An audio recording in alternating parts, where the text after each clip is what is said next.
I am your host, Jonah P. Overton, and as we do every week, we have conversations here with folks in the world of Christian socialism, contributing to the Institute for Christian Socialism, contributors to The Bias, as we have here today. Joining us, Emily Pothast. Thank you so much for being here with us, Emily. Can you tell everybody a little bit about yourself? Thank you so much for having me. I'm an artist, a writer, musician.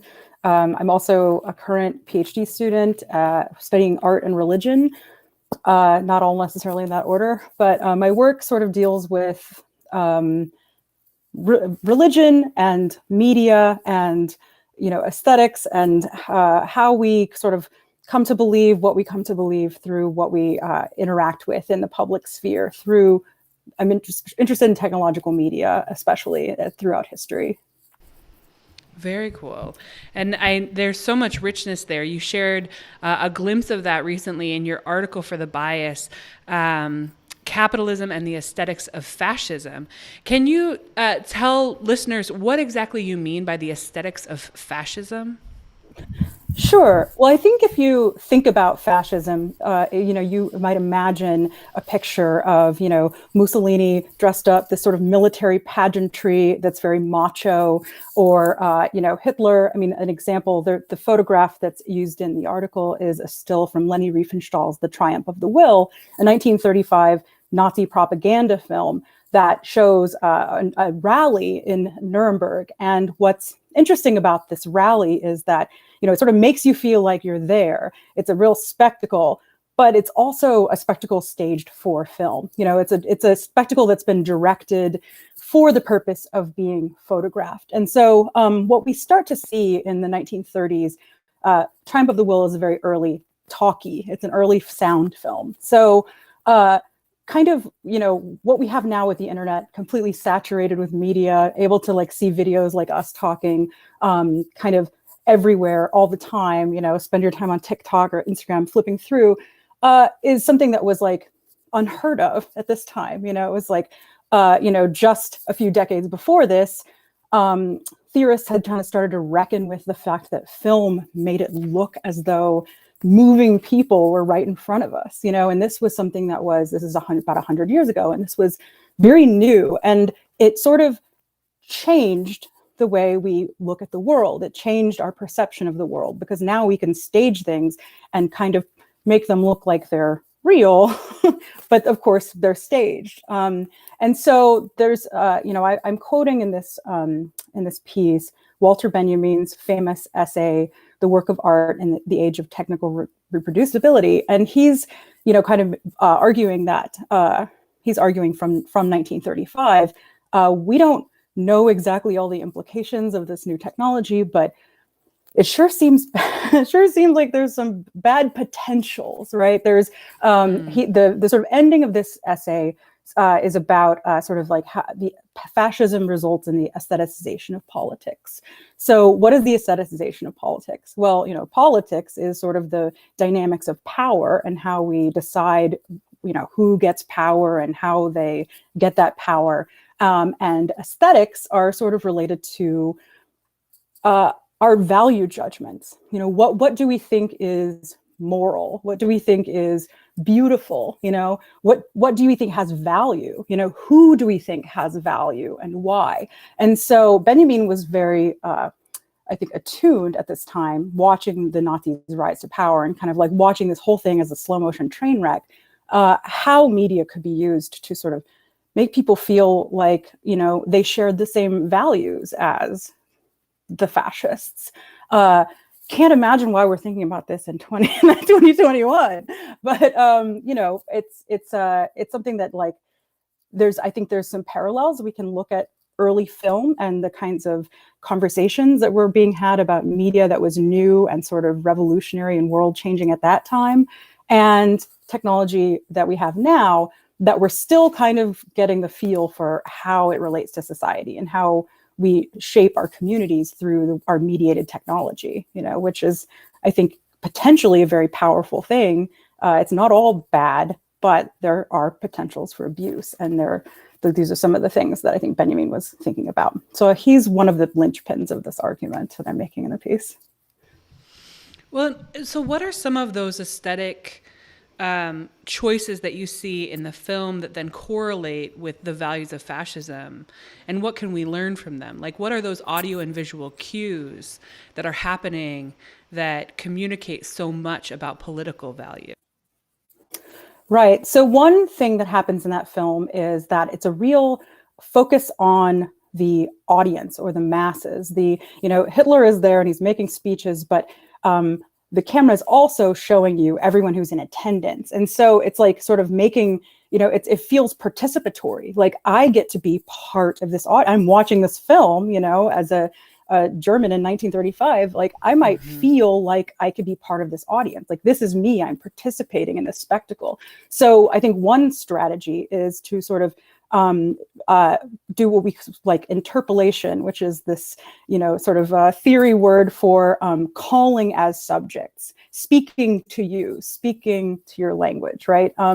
This is, this is something that happens in the Hebrew Bible. The construction, "Hear, O Israel," is the Bible telling the people who are reading it, who, hey, I'm calling you as a subject. There's a good book by Seth Sanders called "The Invention of Hebrew" around how the Bible is sort of one of the earliest vernacular texts to do this, to tell the audience it's speaking to, hey, you, and sort of craft its audience in that way. So when I'm thinking about aesthetic cues, I'm thinking about how it's sort of making people feel like you're part of a group. And ultimately, what I think the aesthetic of Triumph of the Will does is it makes people feel like they are part of a collective, which is something that exploits our desire to be, one piece in a big group, and that kind of makes us feel, different. It makes us feel like not necessarily we're just individuals,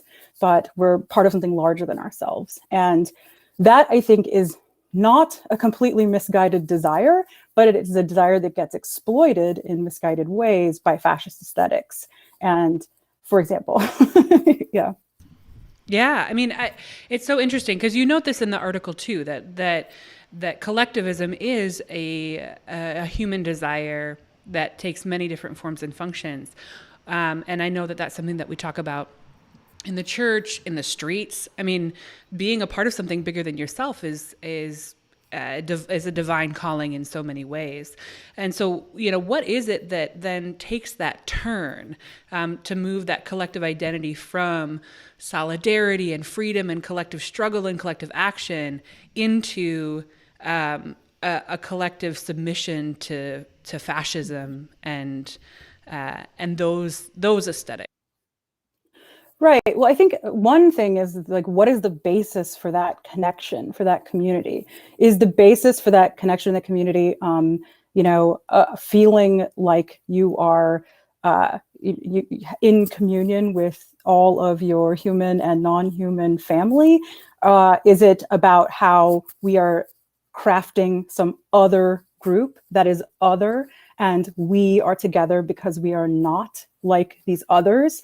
I think that is a way that, that's something that distinguishes what I call fascist aesthetics. And ultimately, I mean, in the article, I argue that sort of fascist aesthetics sort of percolate at a lower level on the spectrum through all of like neoliberalism, because we are constantly rationalizing the fact that there are people sleeping in the streets, they're unhoused people, and like there are all kinds of people who are visibly unserved by capitalism. There are oppressed, colonized, peoples among us all over.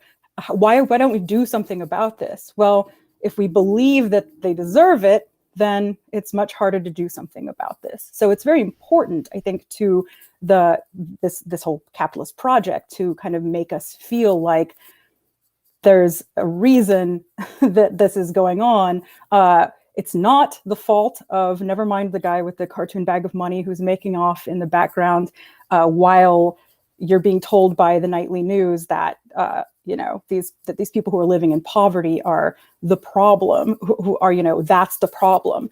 The problem is the system that allows this to happen. But so sort of fascist aesthetics sort of groom us in a way that undermines our ability to be critical of those systems and the way that they're going wrong. And of course, you can draw a direct line right now to the politicization of critical race theory being outlawed in states. I mean, this is a very authoritarian censoring class, what happens in class discussions. But the purpose of this authoritarian move is to, stop people from sharing information about how this systemic problems are structured, by the status quo. Because if we start to get hip to it, then we might dismantle it. And if we dismantle it, like what else comes down with that structure? Absolutely. And it sounds like part of this idea about collectivism and whether it's healthy or unhealthy is who is defined as within the collective or within the parameters of what the collective demands, and who gets to set those terms, right? And to what end. And you have a really amazing quote, if you don't mind me quoting from your article. Sure. There's something that I really loved. You write, the deepest seed of fascism lies neither in the cult of dictator nor in political apocalypticism, which, just as a side note, I think that those are really important traps for us, because that is how, in the American imagination, I think that's how fascism is characterized. It's about Nazism. It's about Mussolini or Hitler. It's about something that seems so extreme that we can't imagine how it could take root, even as it is clearly taking root and starting to flourish in really terrifying ways in our system. So you say the deepest seed of fascism lies neither in the cult of the dictator nor in political apocalypticism, but in the basic functioning of the capitalist system, which must justify its cutthroat logic by convincing its subjects that depriving human beings of food, shelter, freedom, and even life for profit is not only ethical, but natural. And I love that that clarification of the values, that this is somehow a correct order, that it's somehow a moral order because it is natural. And I think that when we really look closely, the dynamic that you're talking about, where we see on the nightly news a narrative that is meant to explain to us something that is very obviously something else if we would only look at the man behind the curtain. It's the order that's being explained to us and justified to us in our own narrative of American aesthetics. And so I wonder, what are some of the things that we can do to see that more clearly? What are some of the dots that we need to be connecting to be hip to that, to be kind of looking out for the ways that we're being manipulated into a fascist aesthetics of collectivism versus a collectivism of solidarity and liberation? Yeah, I mean, I think, like a collective that needs to be constructed around the exclusion of an other should be examined critically. This is the purpose of critical race theory. This is the critical and critical race theory. It's like, why do we have laws on the books that prevent people from buying houses in certain neighborhoods for hundreds of years of like U.S. history? Like, why is this a thing? Why is this community structured around inclusion or exclusion? I'm so sorry. But like, thinking about how community can be structured the opposite way, around sort of a radical inclusion. I'm brothers and sisters with the tree. Water is life. These kinds of statements that we sort of would get dismissed as like being woo woo in a sort of a positivist culture where we think about this hierarchy of being, where human beings are like at the top of this hierarchy, and certain human beings are at the top of that hierarchy, is not serving us very well as a species, as a global community, as a planet. It's just not serving us. It's actually sacrificing our long-term sustainability and future for the benefit of people who are getting rich by making it so that some people suffer, and convincing the rest of us that it was because they don't deserve to survive, convincing us that we don't deserve to survive. I mean, I read the narrative of the Garden of Eden in terms of sort of expulsion from a state where everything that they had was kind of there, everything they needed was there, and then after that, everything they needed wasn't there. I mean, this story corresponds to like sort of a Neolithic revolution and the rise of agriculture and a change to how human beings related to their environment and to everything in the environment. So, so how do we get back to the garden? That's a really complicated question. But I think it's like there's an exclusion of things from the heart that is not me, that's not self, that's not me. And that exclusion is a boundary that gets imposed everywhere, right? We like look, everywhere we look is boundaries. Everywhere we look, we got to build a wall, build a fence, keep out the other. And like, which is like an extension and an externalization of like an internal spiritual condition of having this sort of like exclusivity that is reigning supreme over our hearts, which is, I don't know, it's something to work away from, I suppose. Yeah. Yeah. Well, I love this, and I love where you're going with it. And I think that if we could have more explicit conversations, not only about the ways that we think about ourselves and others, inclusion and exclusion, the collective identity that goes unspoken but so threaded through our narratives of us versus them, and where those things come from, we could have some very very different political discourse than having those things be implicit and unnamed, but so powerful on the nightly news and in our political conversations and elsewhere. So I really recommend everybody, if you haven't checked it out yet, please go read Emily's article, Capitalism and the Aesthetics of Fascism. We've got to close out for today, but if you want to hear more from Emily, Emily is on Twitter and social media, recently in a documentary called Glitch in the Matrix on Hulu. Emily, do you want to tell us anything more about that or where folks can follow you?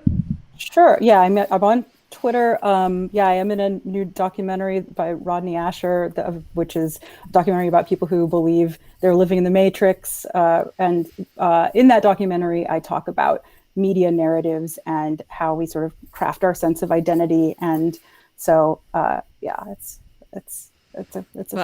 I'm in it. It's out there. Yeah, I just found out about it today, so I'm going to check it out because it sounds amazing. And again, thank you for your contributions to the bias. And I hope that folks listening or watching can check that out and just go deeper with some of the things that you've been talking about today. Thank you so much, Emily. Thank you, everyone, for being here with us. Smash Mammon is a weekly show hosted by the Institute for Christian Socialism, a nonprofit organization committed to building a movement of the ecumenical Christian left. You can learn more about the Institute at christiansocialism.com, and we are entirely donor supported. So if you want to support our work, please go to christiansocialism.com/support. I am your host, Jonah P. Overton, and I will actually be taking leave for a little while. This is my last episode for a while, but I will be back with you, and we should have some good guest hosts in the meantime. Thank you all, and you'll be seeing someone here next week or in the weeks to come. Thanks so much.